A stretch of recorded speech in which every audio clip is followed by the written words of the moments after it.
Hello, good morning to all of you. How are you? I hope you are fine. मैं अनंत कुमार आपको math में आज गुणोत्तर माध्य के बारे में बताऊंगा। ठीक, इससे पहले गुणोत्तर श्रेणी के n पदों का और अनंत पदों का योगफल के बारे में हम डिस्कस किए थे। तो आज हम गुणोत्तर माध्य मीन्स ज्योमेट्रिक मीन के बारे में बताएंगे। जैसे समांतर माध्य होता था और वैसे ही गुणोत्तर माध्य भी होता है। तो यहाँ पर अगर हम कहें कि गुणोत्तर माध्य मीन्स ज्योमेट्रिक मीन, तो इसका जो पहला शब्द है वो कैपिटल जी द्वारा प्रदर्शित हो रहा है। तो गुणोत्तर माध्य को कैपिटल जी द्वारा प्रदर्शित करते हैं और गुणोत्तर माध्य किन्हीं दो संख्याओं के बीच में गुणोत्तर माध्य को हम इस प्रकार से दिखाते हैं। मान लेते हैं कि अगर ए और बी दो कोई संख्याएं हैं और इनके बीच में गुणोत्तर माध्य निकालना है तो इसको हम कैपिटल जी से प्रदर्शित करते हैं। और ये जो गुणोत्तर माध्य होता है इन दोनों संख्याओं के गुणनफल के वर्गमूल के बराबर होता है। अर्थात इन्हीं दो संख्याओं का गुणोत्तर माध्य उन दोनों संख्याओं के गुणनफल के वर्गमूल के बराबर होता है। हम ये भी कह सकते हैं कि इन्हीं दो संख्याओं का गुणोत्तर माध्य उसके गुणनफल गुणोत्तर माध्य दोनों संख्याओं के गुणनफल उस गुणोत्तर माध्य के वर्ग के बराबर होता है, ये भी कह सकते हैं। ठीक, तो इस प्रकार से हम गुणोत्तर माध्य किन्हीं संख्याओं का किन्हीं दो या दो से अधिक संख्याओं का निकाल सकते हैं। जैसे हमें कहा जाए कि कोई दो संख्याएं दी गई, यहाँ तो एक गुणोत्तर माध्य दिया गया है। अगर यही दोनों संख्याओं के बीच में अगर हमें n गुणोत्तर माध्य निकालना हो तो हम कैसे निकालते हैं, उसके लिए फार्मूला होता है। जैसे हम कहते हैं कि इसी का सेकंड पॉइंट आता है कि a और b के बीच में हमारे पास कितने गुणोत्तर माध्य हो जाए, n गुणोत्तर माध्य हो जाए, रख दिए जाए, तो उनको हमें निकालना है। तो यही सभी गुणोत्तर माध्य की का मान हमें ज्ञात करना है। तो सबसे पहले हम देखते हैं कि ये गुणोत्तर श्रेणी, क्योंकि सारे गुणोत्तर माध्य है जिसका मतलब सारे पद गुणोत्तर में होंगे। ठीक, तो गुणोत्तर श्रेणी में है तो ये किसमें हो जाएगा, गुणोत्तर श्रेणी में होगा। ठीक, अगर गुणोत्तर श्रेणी में होगा तो यहाँ पर प्रथम पद जो है वो कितना है, प्रथम पद बराबर a और अंतिम पद बराबर हो जाएगा b और पदों की संख्या कितनी हो जाएगी। देखिए यहाँ पर n तो गुणोत्तर माध्य है और एक ये और एक मिलाकर के दो और हो गए तो n+2 हो जाएगी पदों की संख्या। पदों की संख्या कितनी हो जाएगी, n+2। तो इस प्रकार से हम कह सकते हैं कि यदि सार अनुपात r हो तो हम कह सकते हैं कि जो अंतिम पद है b हो जाएगा a r की पावर n+2 - 1 बाई फार्मूला सूत्र की सहायता से। तो b हो जाएगा a r की पावर n+1। तो इस प्रकार से अगर हम r की वैल्यू निकालना चाहें n+1 तो ये होगा b/a और r बराबर हो जाएगा b/a की पावर 1/n+1। इस प्रकार से r निकल आता है। अगर हमें गुणोत्तर श्रेणी किसी दो पदों के बीच में n गुणोत्तर माध्य रखने हो और उनकी वैल्यू निकालनी हो तो सबसे पहले प्रथम पद हमें दिया गया होता है और लास्ट वाला अंतिम पद होता है। इसकी सहायता से हम क्या निकाल लेंगे, r की वैल्यू निकाल लेंगे सार अनुपात की।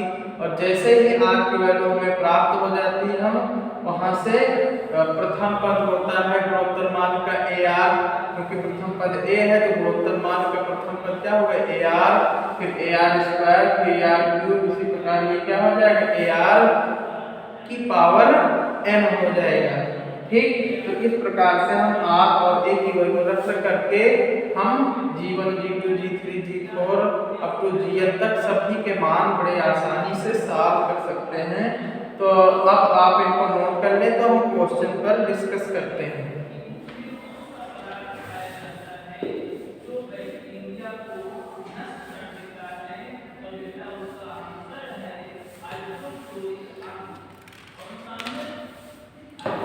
चलिए क्वेश्चन है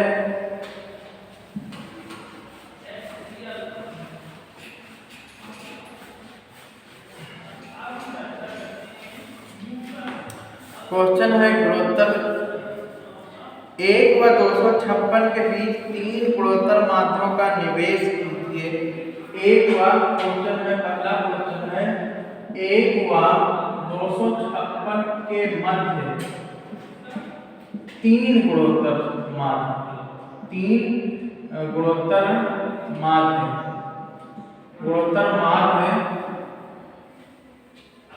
के मान ज्ञात कीजिए। मान हमें निकालना, ठीक। तो हमारे पास कितना देंगे 1 और लास्ट में कितना 256। इसके बीच में G1, G2 और G3 3 गुणोत्तर मान रखना है और सबके मान निकालना। तो यहाँ पर हम देखें तो प्रथम पद कितना हो जाएगा, प्रथम पद 1 है और अंतिम पद 256 है। और उसके बाद यहाँ पर हम चाहे तो r बराबर क्या हो जाएगा, और पदों की संख्या कितनी है, यहाँ पर पदों की संख्या दी गई 1 2 3 और 2 मिला के टोटल हो गए 5। तो इस प्रकार से हम कह सकते हैं अतः सूत्र की सहायता से सार अनुपात का सूत्र होता है b अंतिम पद ये b है और प्रथम पद ये b की वैल्यू है, ये प्रथम पद a की वैल्यू है। तो b अपान a की पावर 1/n+1 अर्थात b की वैल्यू 256 और बटे a की वैल्यू कितनी 1 है और इसकी पावर क्या होगी 1 और 5 + 1 अर्थात 256 की पावर 1/6, ठीक। और 256 को हम लिख सकते हैं 2 की घात 7 8 लिख सकते हैं, 2 की घात 64 128, हाँ 2 की घात 8 भी लिख सकते हैं अपान 6। तो इसे हम और सॉल्व करेंगे तो हमें r बराबर कितना मिल जाएगा, r की वैल्यू हो जाएगी 2 की पावर 8/6, 2 3 6 2 2 8 अर्थात 2 की पावर 4/3 हमें मिल जाएगी r की वैल्यू। तो इस प्रकार से हम कह सकते हैं कि r की वैल्यू हमें प्राप्त हो गई। तो हम निकालेंगे अतः प्रथम गुणोत्तर माध्य G1 का मतलब AR, द्वितीय गुणोत्तर माध्य G2 AR² और तृतीय गुणोत्तर माध्य G3 AR³। अब बस हम a और r दोनों की वैल्यू यहाँ पर रख देंगे तो हमें इनके वैल्यू प्राप्त हो जाते हैं। 2 की पावर 4/3 अर्थात 2 की पावर 4/3। इसे और भी सॉल्व कर सकते हो, तो इसे और सॉल्व करना चाहो तो कर सकते हो।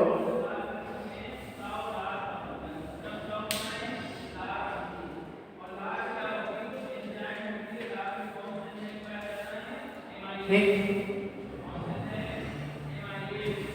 इसे और भी अगर सॉल्व करना है तो आप सॉल्व कर सकते हैं। यहाँ पर a की वैल्यू और r की वैल्यू 2 की पावर 4/3 और ये हो जाएगी a 2 की पावर 4/3। तो ये हो जाएगा 2 की पावर 4/3 को हम 4 के पावर में भी लिख सकते हैं। 2 की पावर 16 की पावर 1/3। तो ये हो जाएगा का स्क्वायर, तो ये हो जाएगा 2 की पावर 8/3 और ये हो जाएगा क्यूब, तो 2 की पावर 12/3। और इस प्रकार से हम G1 G2 G3 का मान प्राप्त कर लेते हैं। ठीक, तो आप इसी तरीके से सूत्र की सहायता से कि किन्हीं दो संख्याओं के बीच n गुणोत्तर मानों को प्राप्त कर सकते हैं। सबसे पहले हमें क्या निकालना होगा, सार अनुपात के लिए सूत्र दिया गया है b/d अंतिम पद बटे प्रारंभिक पद और की पावर 1/n+1। इसकी सहायता से आप इसकी वैल्यू निकाल लेंगे। तो इस तरीके से हम अगले क्वेश्चन पर डिस्कस करेंगे, आप इसे नोट कर लें।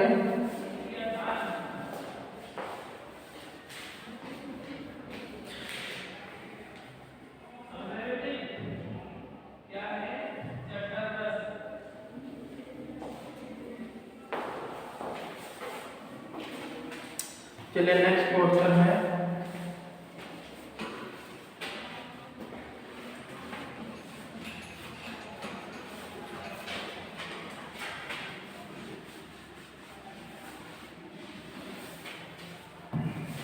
अगला क्वेश्चन है 2 सही 1/4 व 4/9 के बीच में 3 गुणोत्तर मध्यपद ज्ञात कीजिए। यहाँ पर संख्या एक परिमेय संख्या के रूप में दी गई, बाकी क्वेश्चन ऐसे ही है। तो कह रहा 2 सही 1/4 व 4/9 के बीच में 3 गुणोत्तर माध्य, 3 गुणोत्तर माध्य हमें ज्ञात करना है। इसे हम लिख सकते हैं 2 दूनी 4 दूनी 8 और 8 है 9/4 और दूसरा 4/9 है। आपस में दोनों एक दूसरे के रेसिप्रोकल है, ठीक, के बीच 3 गुणोत्तर माध्य हमें प्राप्त करना है। तो सबसे पहले हम 9/4 फिर G1 फिर G2 और G3 और 4/9। इस प्रकार से इसमें भी पदों की संख्या कितनी हो गई? 5 हो गई। तो पदों की संख्या कितनी हो गई? ये गुणोत्तर श्रेणी में है, ठीक। तो पदों की संख्या कितनी है? बराबर 5। और अंतिम पद कितना है? अंतिम पद दिया गया है 4/9। अंतिम पद का मान और सूत्र होता है AR की पावर n-1। और यहाँ पर n का मतलब n की संख्या कितनी है? 5 है। तो 4/9 और बराबर हो जाएगी 9/4 और ये हो जाएगा कितना? R की पावर n का मतलब होगा R की पावर n का मतलब 5, 5 में से गया तो 4। अब हम क्या करेंगे? इसको सॉल्व करेंगे आगे जा करके। ये उस तरफ जाएगा तो हो जाएगा r की पावर 4 4/9 का होल स्क्वायर हो जाएगा रेसिप्रोकल होके, अर्थात यहाँ पे r² बराबर 4/9 हो जाएगा। तो r बराबर हो जाएगा 2/3। तो r की वैल्यू हमें प्राप्त हो जाती है 2/3। जिस प्रकार से हम r और a की वैल्यू निकाल लिए, तो अब निकालेंगे G1 का मतलब AR, G2 का मतलब AR² और G3 का मतलब होगा AR की पावर 3। तो आप इन्हें A और R की वैल्यू रख करके बहुत ही सिंपली तरीके से सॉल्व कर सकते हैं। जहां पर A प्रथम पद कितना 9/4 है, R की वैल्यू 2/3 है। यहाँ पर हो जाएगा 9/4 और इसकी हो जाएगी 2/3 का होल स्क्वायर और ये हो जाएगा 9/4 और 2/3 की पावर 3। इसे आगे भी सॉल्व करेंगे। 3 त्रिका 9, 2 दूनी 4 अर्थात 3/2 आ जाएगा। उसके बाद इसको सॉल्व करेंगे तो आएगा 4 9, ये 1 आ जाएगा, कटेगा, इसका स्क्वायर होगा। तो इसको जब सॉल्व करेंगे तो 9 त्रिक 27 और ये हो जाएगा 8 4 2/3 आ जाएगा। इस प्रकार से तीनों गुणोत्तर माध्य हमें प्राप्त हो जाते हैं। तो आप इसे नोट कर लें, बाकी का अगले क्वेश्चन पर हम डिस्कस करते हैं इसके बाद।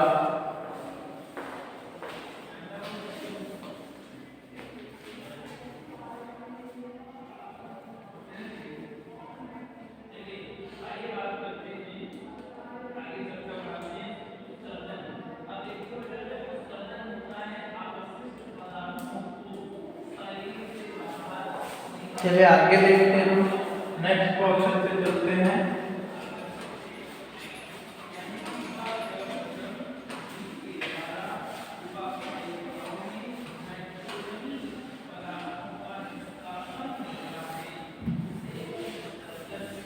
अगला क्वेश्चन है, कहता है कि अगर हमें गुणोत्तर श्रेणी में क्रमागत पदों का चयन करना हो, जैसे समांतर श्रेणी में क्रमागत पदों का हमने चयन किया था 2 पद 3 पद 4 पद 5 पद 6 पद, इसी प्रकार गुणोत्तर श्रेणी में भी क्रमागत पदों का चयन करने के लिए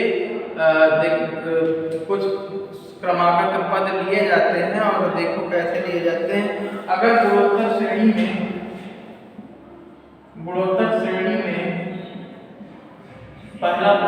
तीन क्रमागत, कितने, तीन क्रमागत पद लेना हो तो पहला होगा A/R, A फिर AR। अगर हमें चार क्रमागत पद लेना है,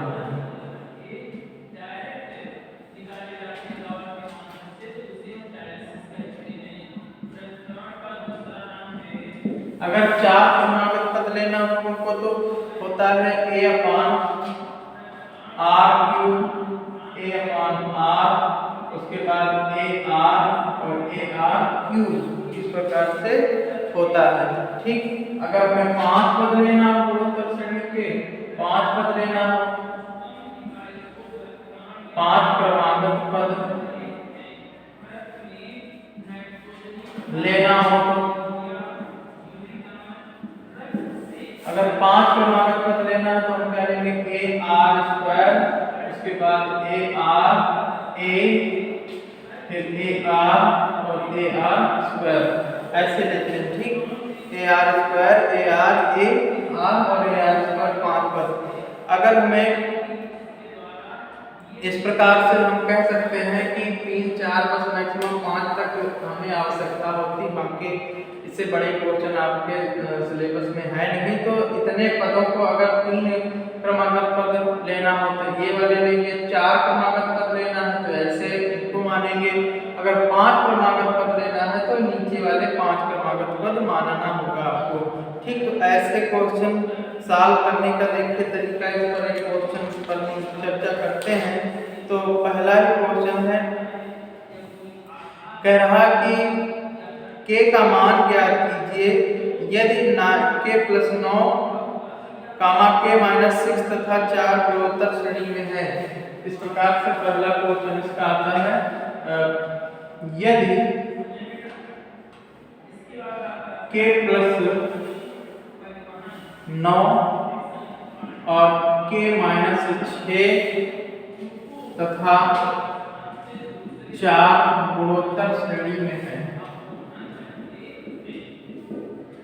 श्रेणी में हो तो, गुणोत्तर श्रेणी में हो तो k का मान हमें निकालना है। तो हम कह सकते हैं कि जो r होता है ये T1 हो गया, ये T2 और ये T3, क्योंकि गुणोत्तर श्रेणी में है तो ये हो जाएगा T2/T1 बराबर T3/T2। ये सात का जो रेशियो होता है वो सबके लिए बराबर होता है। इस प्रकार से हम रख सकते हैं इस तरीके का। वैसे मैंने क्वेश्चन बताया था पहले भी, लेकिन चलो आ गया तो बताया देते हैं। तो k+9 और इधर क्या होगा 4/k-6। अब हम क्या करेंगे, दोनों का क्रॉस मल्टीप्लाई करेंगे तो k-6 का होल स्क्वायर और इधर हो जाएगा 4k+9 36, और ये जब ब्रैकेट खोलेंगे तो आएगा k² +36 -6 दूनी 12k, और ये हो जाएगा 4k+36, 36 से 36 कट जाएगा तो आएगा कितना k² और माइनस इधर 4 आएगा तो 16k और बराबर 0। तो k कॉमन ले लेंगे तो k-16 भी आएगा। ठीक, इक्वल टू 0। तो k की वैल्यू 0 भी आएगी या फिर k की वैल्यू कितनी आएगी 16। इस प्रकार से हम k का मान बड़े आसानी से सॉल्व कर लेते हैं जब हमें पता होगा कि रेशियो समान होता है। तो आप इसे नोट कर लें, तो हम नेक्स्ट क्वेश्चन पर डिस्कस करते हैं।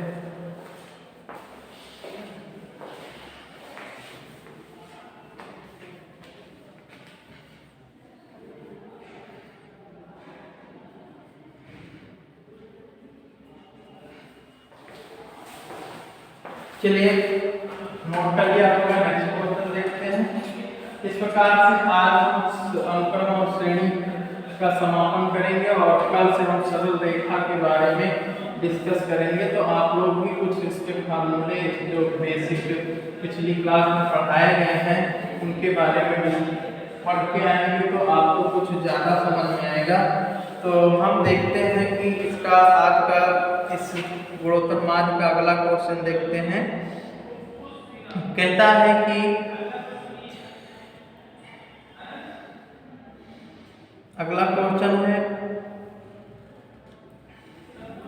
एक गुणोत्तर श्रेणी में 3 क्रमागत संख्याओं का गुणनफल 512 है तो बीच की संख्या ज्ञात कीजिए। अभी हमने लिखवाया है 3 क्रमागत संख्याएं लेना हो तो एक गुणोत्तर श्रेणी में 3 क्रमागत, तो हमने मान लिया कि माना गुणोत्तर श्रेणी के 3 क्रमागत संख्या, क्रमागत पद कौन से होंगे? a/r, a और a/r। ठीक, अब कहता है कि प्रश्न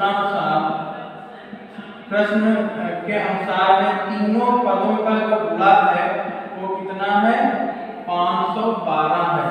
तीनों संख्याओं का गुणनफल 512 है, तो बीच की संख्या में से a का मान बताना है। तो a का मान देखिए r से r कट जाएगा, a मिला के a क्यूब हो गया और 512, और 512 आप जानते हैं किसका? r का क्यूब है। तो जब आधार जब घाते समान है तो आधार समान हो जाएगा, और इस प्रकार से a का मान कितना आ गया? अर्थात बीच वाली संख्या का मान 8 आ जाता है। तो इस प्रकार से आपको जैसे भी कहीं पर क्वेश्चन आए कि 3 क्रमागत संख्याएं या फिर 4 क्रमागत संख्याएं, 5 क्रमागत संख्याएं लिखा है, निकालना हो और उसके लिए कंडीशन आपको दी गई होगी, तो उस कंडीशन में रख करके आप सॉल्व करेंगे तो आपको बड़े सिंपल तरीके से a और r मीन्स सार अनुपात का मान प्राप्त हो जाएगा, और उससे हम 5 या 4 क्रमागत संख्याओं को निकाल सकते हैं। तो इस प्रकार से आप इसके बाकी के क्वेश्चन आप घर पे सॉल्व करेंगे। अभी स्टे बी सिक्योर। धन्यवाद, आज के लिए बस इतना ही, और कल हम चर्चा करेंगे सरल रेखा के बारे में। ओके।